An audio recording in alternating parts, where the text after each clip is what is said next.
دورة شركة أمر نارين ودع مدارين.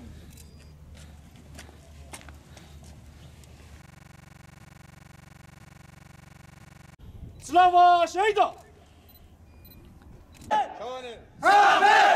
أتمنى أن فهمتوا شيء من هذه الفروردة وتمشون على درب القائد وشهدائنا.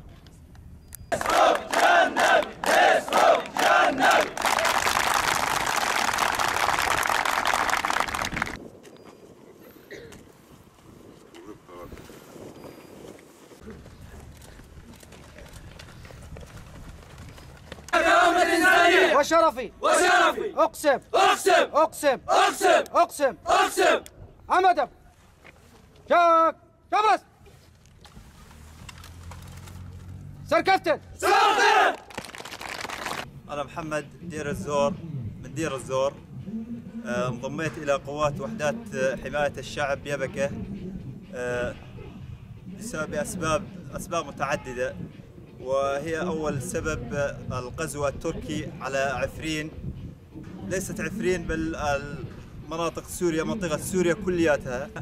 وكما تعلمنا بهذه الدورات وبغيرها تعلمنا شيء ما كنا نعرفه فكريا، يعني السلاح أي شخص ممكن يحمل السلاح ويقاتل، بس لازم يكون عنده أول شيء الهدف الفكري.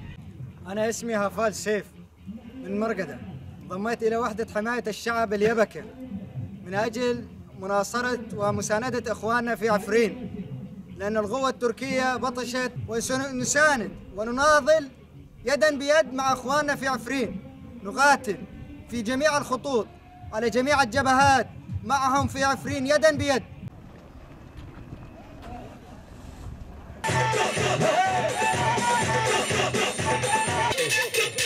أبو شوقي السلاح الثقيل 500